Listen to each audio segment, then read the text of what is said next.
Hello everyone, আসসালামু আলাইকুম। আজকে আমরা ইফতার করব চট্টগ্রামের এমন একটি জায়গায় যেখানে প্রত্যেকদিন হাজার হাজার মানুষের ইফতারের আয়োজন করা হয়। পুরো বাংলাদেশে মাত্র কয়েকটি জায়গায় এরকম ইফতারের আয়োজন করা হয়, এর মধ্যে চট্টগ্রাম অন্যতম। যদি স্পেসিফিকলি চট্টগ্রামের কথা বলি, সবচেয়ে বড় আয়োজন করা হয় এই জায়গাতে। তো চলুন গিয়ে দেখা যাক কোথায় করে সেই আয়োজন। Let's go.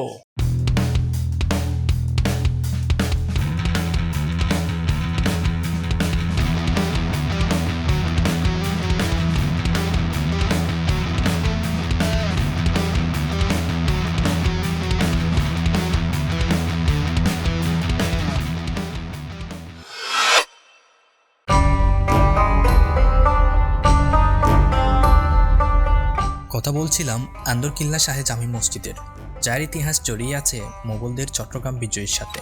১৬৬৬ খ্রিস্টাব্দে সুবেদার শায়েস্তা খানের পুত্র উমেদ খান যখন আন্দরকিল্লার ভেতরে প্রবেশ করেন, তখন থেকেই এই জায়গার নাম হয় আন্দরকিল্লা। আর বিজয়ের স্মৃতি ধরে রাখতে ১৬৬৭ খ্রিস্টাব্দে এখানেই নির্মিত হয় আজকের এই মসজিদটি। শুধু তাই নয়, এটি কিন্তু দিল্লির বিখ্যাত জামে মসজিদের আদলেই তৈরি, তাই একে পাথরের মসজিদও বলা হয়। অনেকেই জানেন না, শুনলে অবাক হবেন, ব্রিটিশ আমলে এই মসজিদটিকে গোলা বারুদ রাখার গোদাম হিসেবে ব্যবহার করা হয়েছিল। ১৮৮৫ সালে এটি মুসলমানদের জন্য আবার খুলে দেওয়া হয়। আর এই মসজিদের সবচেয়ে বড় আকর্ষণ হলো পবিত্র রমজান মাসের ইফতার। পুরো বাংলাদেশে হাতে গোনা কয়েকটি জায়গায় এত বড় বড় ইফতারের আয়োজন দেখা যায়, যার মধ্যে চট্টগ্রাম আন্দরকিল্লা শাহে জামে মসজিদ অন্যতম। বিশেষ করে চট্টগ্রামের সবচেয়ে বড় ইফতারের আয়োজন হয় এখানেই। প্রতিদিন হাজার হাজার মানুষ একসাথে বসে ইফতার করেন, যা অসাধারণ লাগে।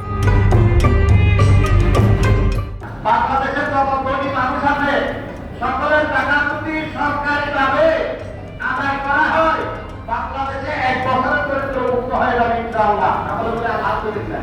এটা আমরা চাই তো, আমরা সরকারকে বলবো এরকম ফাউন্ডেশনের দুর্বলতা না বলে আপনারা নিজেরাই ডাইরেক্ট আমাদের ব্যবস্থা করেন।